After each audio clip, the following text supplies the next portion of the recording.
그리고 이거는 격려하는 차원에서 우리 엘샤다이하고 청년부한테 격려합니다 하는 마음으로 박수 한번.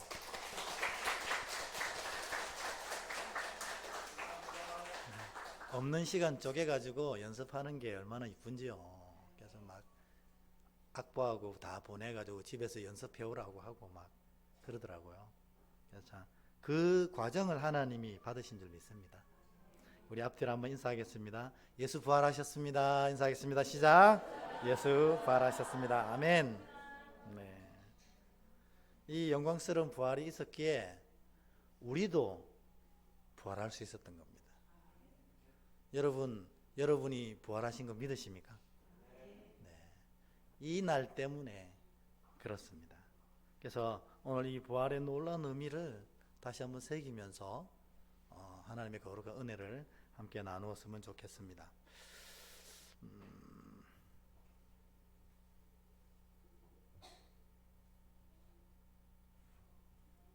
우리 요거를 좀 바꿔주시겠어요? PPT?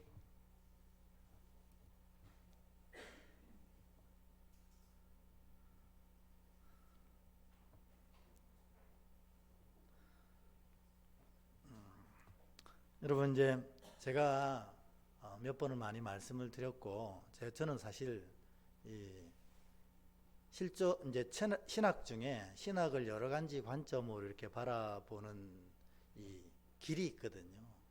근데 저는 이 실존주의 입장에서 하나님을 바라보는 관점에서 공부를 했습니다. 심리학도 마찬가지 실존주의 관점에서 많이 공부했고 그렇습니다. 이게 뭐 실존주의가 뭐냐? 그건 뭐 지금 들을 필요도 없고, 그게 보면 아주 굵직한 학자가 한 명 등장하는데 몇 번 말씀드렸어요. 하이데크라는 사람이 있거든요. 이 존재의 시간이란 책 이렇게 두꺼운데 그 책 안에도 보면 이런 얘기가 많이 나옵니다. 그런데 이 하이데크가 한 얘기 중에 정말 우리한테 정말 가치 있는 얘기는 뭐냐면, 이 언어는 존재의 집이란 얘기입니다. 여러분, 제가 하는 얘기 많이 들어보셨죠? 그게 뭐냐면, 우리가 이걸 다양한 방식으로 각자의 학문적 입장에서 해석을 할 수 있지만 본질은 이겁니다. 우리 인생이라는 것이 어디에서 사느냐면 우리가 말한 그 안에서 산다는 거예요. 이해가 되세요? 우리가 어떤 말을 해왔는지 그 언어 속에서, 그 언어의 의미 속에서, 그 언어의 방향 속에서 우리가 살아간다는 게 언어는 존재의 집이라는 뜻의 아주 중요한 핵심입니다.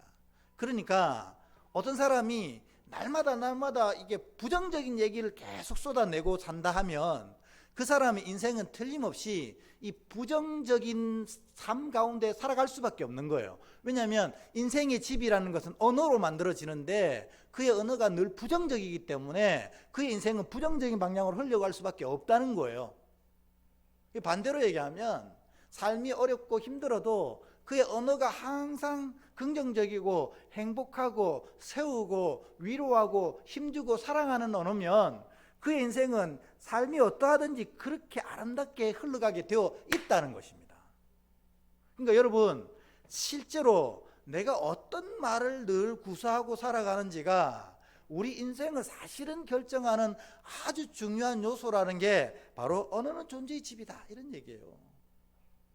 그러니까 여러분, 이게 굉장히 무서운 얘기입니다. 근데 이게 성경의 말씀에도 그대로 나와 있는 거예요. 하나님은 우리 입에 나오는 모든 소리를 다 들으신다고 했고, 그리고 그것을 기도로 여기신다고 했거든요. 그러니까 여러분, 내가 어떤 말을 하는지 굉장히 신경을 쓰셔야 돼요. 그냥 아무 때나 쏟아내는 말이 내 인생을 만들어 간다면 얼마나 안타깝겠어요. 근데 그렇게 됩니다. 우리 속담에도 말이 다 뭐가 됩니까? 씨가 되잖아요. 내가 뿌린 것이 결국 그렇게 열매 맺게 되어 있어요. 그러니까 여러분, 이 부활의 아침에 우리가 다 부활하는데 먼저 이 언어가 좀 부활했으면 좋겠어요. 그래서 늘 복음적인 언어, 사랑하는 언어, 듣기만 해도 행복한 언어, 똑같은 말인데도 그런 게 있잖아요. 우리 경상도에는 좋으면 좋을수록 이 비속어를 많이 쓰더라고요. 경상도는 좀 그렇더라고요. 그래가지고 누가 시험을 잘 치고 돌아옵니다. 엄마 나 100점 맞았어 이러면, 그러면 서울 사람들은 그렇게 하겠죠. 어휴 수고했어 이렇게 하겠죠. 고생했어 이렇게 하겠죠. 근데 이 경상도 엄마는 뭉디 같은 게 공부는 잘하네 뭐 이렇게 하는 거예요. 똑같은 말을 왜 그렇게 할까요? 좋아서 그렇거든요. 그런데 이 아이의 인생이 정말 그게 쌓이면 뭉디처럼 산다니까요. 왜요? 그게 이 상담 심리학적으로 보면 내가 부모에게 받은 메시지대로 사는 거거든요. 어쨌든 진짜 언어는 중요하다. 그래서 우리가 다 부활하는데 오늘 아침에 우리가 언어를 좀 부활시키자. 행복하고 좋은 걸로. 그러니까 이 예는 뭐 차고도 넘치는데, 이 독일의 제일 유명한 이 문학가의 한 사람인 쥐스킨스가 깊이의 광요라는 이 소설을 썼는데, 그게 보면요 화가 얘기가 나오는데, 이 화가가 젊은 화가인데 정말 촉망받는 화가였어요. 그래가지고 이 작품 전시회를 하면 모든 사람들이 와서 칭찬하고, 와, 이 차세들을 이끌 진짜 귀한 화가다 하고 막 칭찬 다 했어요. 근데 그때 당시의 미술평론가 중에 가장 인정받는 사람이 그게 딱 전시에 참여한 거예요. 그러니까 이 화가가 긴장했습니다. 와, 저 사람이 어떻게 평가할까? 근데 다행히 이 평론가가 정말 작품을 칭찬한 겁니다. 와, 당신 정말 재능이 있다. 그리고 당신 작품은 살아있는 것 같아. 이렇게 얘기합니다. 막 화가가, 젊은 화가가 막 붕 뜹니다. 근데 마지막 말이 이랬습니다. 한데 당신 작품에는 깊이가 없는 것 같소. 이렇게 얘기하는 거예요. 그러니까 한 5분을 칭찬했는데 이 화가는 뭐만 마음에 담은 거예요? 마지막 이 단어만 마음에 담은 거예요. 내 작품에 깊이가 없어. 처음에는 지까지 게 뭔데 내 작품의 깊이를 논하나 싶기도 하고, 또 집에 가서는 가만히 자기 작품을 보니까 정말 깊이가 없는 것 같은 거예요. 그러니까 그때부터 모든 전시를 다 포기하고 내 작품의 깊이를 세우기 위해서 막 애를 썼는데 그게 안 되더랍니다. 결국 술을 먹고 자살을 했다 한 얘기입니다. 이게 뭐냐면 여기에 어떤 말이 새겨져 있는가가, 너의 작품엔 깊이가 없어 이렇게 새겨지고 나면 모든 대중이 칭찬하고 모든 사람들이 촉망받는 인재라고 얘기해도 소용없는 거예요. 내 작품엔 깊이가 없어 담겨져 있는 겁니다. 여러분 좀 연세가 계신 분들은 이 영화 배우를 잘 아실 텐데, 알파치노 잘 아시죠? 아시면 옛날 세대입니다. 우리 아마 청년들은 잘 모르실 거예요. 알파치노 유명한 배우인데 이 사람이 영화도 제작을 했거든요. 근데 영화를 제작했는데 망했어요. 그래가지고 낭망하고 실망하면서 마약에 쩌들어 삽니다. 그런데 이 알파치노가 그의 인생을 다시 40이 넘어서 다시 일어나게 되는 계기가 있었어요. 뭐냐면 이 프랭크 시나트라가 불렀던 마이 웨이 있잖아요. 옛날 이렇게 부르는 거 있잖아요. 그 노래 속에서 한 줄의 가사가 이 사람의 마음에 팍 박힌 겁니다. 그게 뭐냐면 And I did it my way. 이게 가슴에 탁 박힌 겁니다. 이게 어떻게 마지막 절에 나오게 됐냐면, 앞에 네 인생이 잘 될 때도 있고 못 될 때도 있고 힘들 때도 있고 어려울 때도 있는데 그건 모두가 괜찮다는 거예요. 왜? 네가 네 삶을 네가 원하는 대로 살았으면 괜찮아. 그게 And I did it my way 이 뜻이잖아요. 그러니까 이 알파치노가 내가 영화에 실패해도 내가 영화를 만들고 싶었던 그것 자체가 내 길이라는 사실을 다시 깨닫게 된 거예요. 그래가지고 다시 힘을 냈어요. 그래서 이 알파치노 마음속에는 이 가사 한 줄이 늘 새겨져 있어요. And I did it my way. 그게 성공하든 실패하든 내가 진짜로 원했다면 괜찮아 하는 마음이 늘 있었던 겁니다. 결국 더 잘 되는 역사가 있었다. 그래서 제가 왜 이런 얘기를 하느냐, 진짜 말이 중요하다. 어떤 말을 하는지 진짜 중요하다. 오죽하면 우리의 언어가 부활해야 된다고 얘기할까요? 근데 여러분, 모든 그리스도인들에게 반드시 있어야 되는 말이 있다는 겁니다. 그게 뭘까요? 뭐라면 뭐 엄청나게 많은 얘기를 하시겠죠. 믿음입니다. 사랑입니다. 은혜입니다. 다 맞는 얘기지만 이 모든 것보다 더 중요한 본질적인 단어가 기독교인의 가슴 속에 새겨져야 됩니다. 그게 뭘까요? 부활입니다. 부활. 여러분, 이 부활이 없다면 우리가 지금 이 낮에 이렇게 아름다운 찬양을 드린 게 무슨 의미가 있어요? 부활이 없다면 한 이스라엘의 젊은 청년에게 속아가지고 우리가 아직도 이렇게 있는 거예요. 그러니까 이만희한테 속은 사람이랑 우리랑 다른 게 하나도 없다는 겁니다. 정명석한테 속았던 젊은이들이랑 우리랑 다른 게 하나도 없다는 거예요. 근데 예수님과 이만희나 정명석이 구별되고 차이가 나는 건 뭐냐? 그분은 부활하셨다는 겁니다. 그래서 그리스도인들은 이 부활이 날마다 가슴 속에 새겨지는 언어여야 됩니다. 뭐냐면 예수님이 부활하셨습니다. 그 다음에 오늘 설교 제목이 그러면 이어지는 결과는 뭡니까? 우리도 부활한다는 겁니다. 그게 새겨지는 거예요. 내 삶의 고통과 환난 가운데 있어도 주님이 부활하셨으니 나도 이 고통과 환난 속에서 부활할 거다. 이게 믿음입니다. 내가 사망의 음침한 골짜기에 다닐지라도 주님이 부활하셨기에 나도 부활의 자녀라. 이 삶에서 부활하게 될 거다. 내가 죄악의 구렁텅이 속에 빠졌더라도 주님이 그 죄를 해결하기 위해 십자가 지셨잖아요. 그래서 나는 이 죄악 가운데서도 부활하게 될 거다. 이게 기독교인의 가슴 속에 꽉 자리해야 그게 진짜 그리스도인인 겁니다. 여러분 모두가 예수님과 함께 부활하실 줄 믿습니다.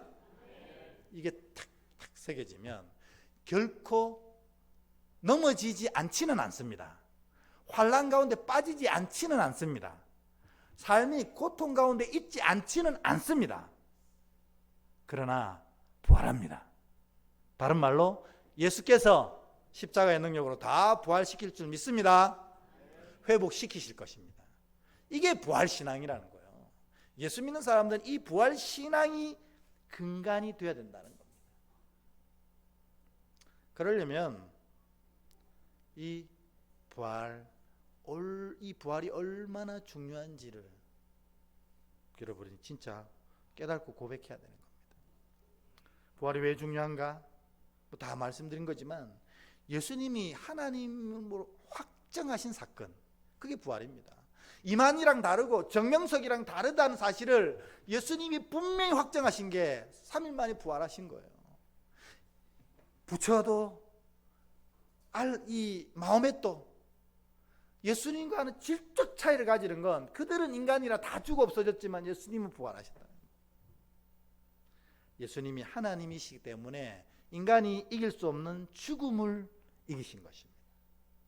그렇다면 예수님의 말씀은 곧 누구의 말씀입니까? 하나님 말씀입니다.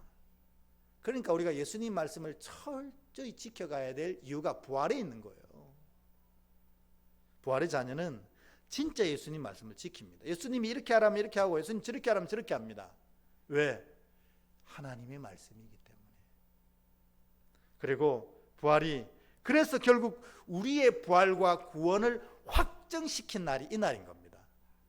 여러분 천국의 생명책 가면 여러분 생명책에 이름이 기록되어 있습니까? 이 아멘이 안 되시면 부활한 주님 못 만난 거예요. 진짜 부활한 주님 만나면 내 부활과 구원이 확정되거든요. 그러니까 우리가 사실 오늘 주님 부활했는지는 뭐 정확하게 그게 날짜가 중요한 게 아니니까 우리가 이렇게 지키기로 정했습니다, 교회가. 근데 그냥 그렇다 하더라도 우리 천국 생명책에 여러분 각자의 이름이 탁탁탁 새겨진 복된 날이 언제냐? 그게 도장 쾅 찍어서 이제는 변할 수 없는 확정된 진리라고 선포한 날이 언제냐? 오늘입니다. 그러니까 여러분 천국에 가시면 생명책에 기록된 여러분의 이름을 놀랍게 확인하시는 복된 자 되시길 축복합니다. 왜냐하면 우리는 부활의 자녀이기 때문에 그렇습니다. 그래서 한번 온 마음을 담아 한번 옆에 분, 뒤에 분, 앞에 분, 세 분 이상에게 축복해 주세요. 당신은 부활의 자녀입니다. 시작. 당신은 부활의 자녀입니다. 아멘, 아멘. 당신은 부활의 자녀입니다. 당신은 부활의 자녀입니다. 이 사실을 여러분 잊지 마셔야 됩니다. 우린 다 부활의 자녀입니다.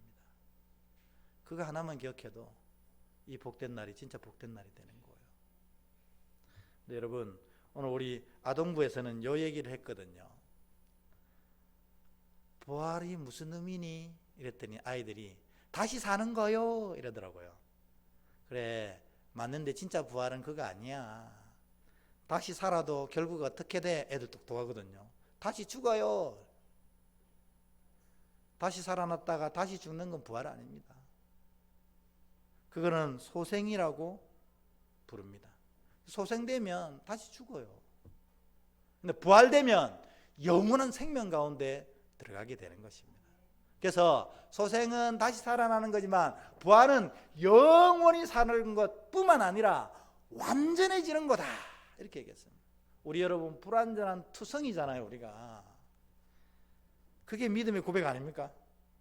나는 완전해. 나는 부족한 거 없어. 나는 모자라지 않아. 나는 늘 옳아. 이렇게 생각한다면 사실은 진짜로 어리석은 겁니다. 우리는 진짜로 부족합니다. 진짜로 모자라고 진짜로 어리석습니다. 그래가지고 죄악의 길로 가는 거 아닙니까? 이 고백이 있어야 믿음이 시작되거든요. 내가 죄인이 아닌데 왜 하나님께 의지해요? 내가 죄인이라, 어쩔 수 없는 죄인이라, 내 힘으로는 이 죄를 이길 수 없기 때문에 하나님 의지하는 거 아닙니까? 우린 다 진짜 부족합니다. 그런데도 우리가 부활의 주님 만나고 나면 주님께서 우리를 함께 부활시킵니다. 내 어리석음과 상관없이 부활시키시는 겁니다. 그래서 이 부활은 다시 사는 거 아니고 완전한 존재로 바뀌어지는 거다. 그렇게 아이들에게 설명했습니다. 그러면 어떻게 완전해지는가? 네 가지가 완전해지는 거예요. 여러분도 오늘 이 네 가지가 이 부활의 복된 날 완전해지시길 축복합니다. 첫 번째 뭐냐면 영적으로 완전해지는 거예요. 영적으로.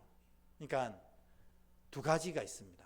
하나는 우리가 지금 하나님을 신으로 알았었는데 부활한 주님을 만나고 나니 주님이 하나님이 어떤 분이래요? 너의 아빠다. 왜 모르니? 그렇게 얘기하시는 거예요. 그러니까 영적으로 회복된 사람은 하나님이시여 이렇게 안 부릅니다. 신이시여 이렇게 부르지도 않아요.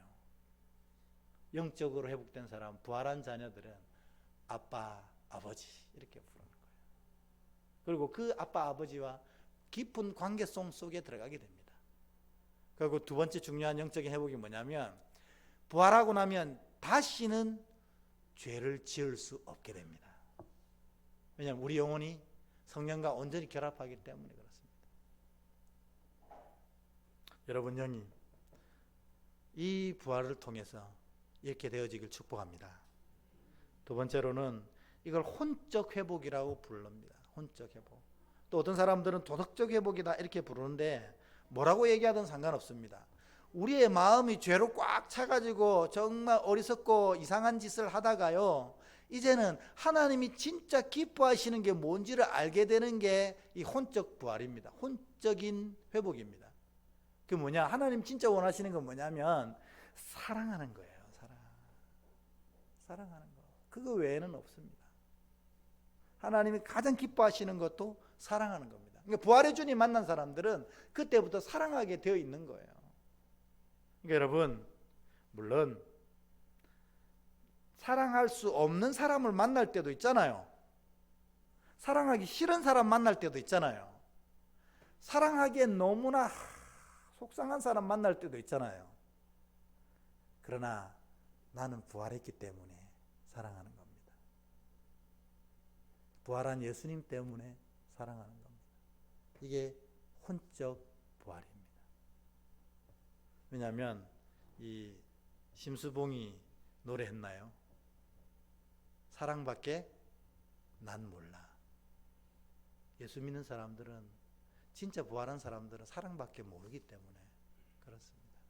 어떻게 할래도 미운 사람 만나도 사랑밖에 못하고, 싫은 사람 만나도 사랑밖에 못하고, 정말 악한 사람 만나도 사랑밖에 못하거든요. 이게 부활한 사람의 특징입니다. 그러니 천국 가면 얼마나 행복하겠어요. 전부 다 사랑밖에 할 줄 모르는데. 그래서 우리가 천국을 학수고대하는 거 아닙니까? 세 번째로는 육적으로 회복합니다. 이 부활체는 이제는 죽음이 그를 이길 수 없는 예수님 같은 몸이 되는 거예요.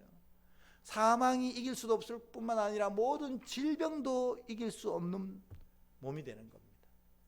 그래서 우리가 예수 믿다가 돌아가신 분한테 복되다 복되다 하는 것은 주 안에서 돌아가셨기 때문에 복된 거예요. 왜? 주 안에 돌아가셨기 때문에 이젠 사망도 모든 인생의 질병과 고통도 그를 해할 수 없는 존재가 된 거예요. 왜? 예수 믿는 사람은 죽자마자 부활해서 예수님 옆에 가기 때문에 그렇습니다. 다 배웠죠? 마지막 오늘 이야기의 핵심은 이겁니다. 삶도 부활한다는 거예요. 삶도. 이 삶이 부활한다는 게 뭐야? 아까 얘기했죠. 고난 속에서, 고통 속에서, 눈물 속에서도 흔들리지가 않는 거예요. 왜? 난 부활의 자녀라. 주님 나를 부활시키실 것이기 때문에, 이 문제를 이기게 하실 것이기 때문에 그렇다. 이게 삶의 부활입니다. 바울이 이걸 아주 멋있는 말로 표현했거든요.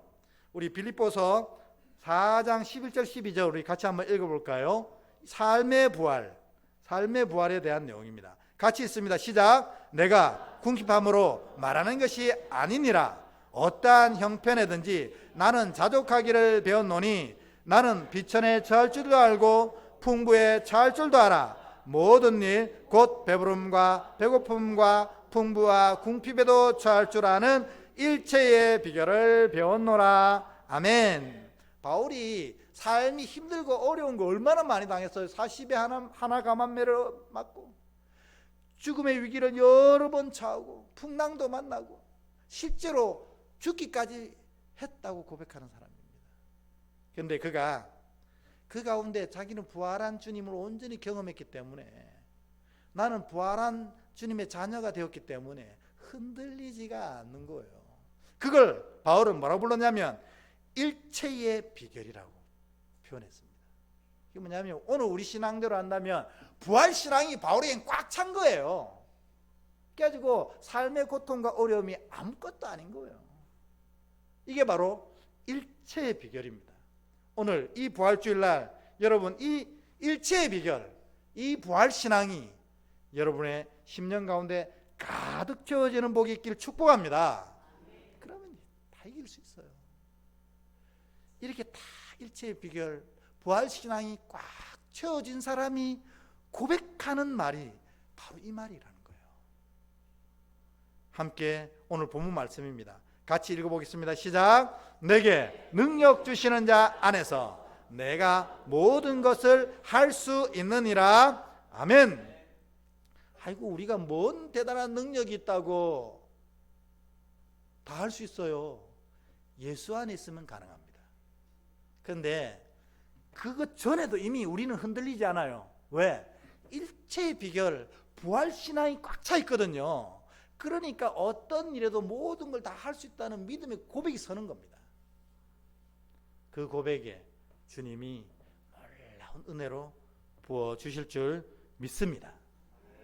그래서 여러분 오늘 예수님이 부활하셨으니 여러분 모두도 온전히 이 부활신앙으로 부활하시길. 그래서 영, 혼, 육 이것이 마지막 날에 부활할 뿐만 아니라 지금 현재 가장 중요한 이 삶의 부활을 경험하는 복된 여러분 되시기를 주의 이름으로 축복합니다. 우리 찬양하면서 오늘 주신 말씀 놓고 잠시 기도하는 시간 갖겠습니다. 무덤을 이기신 예수, 이 찬양 함께 드리겠습니다.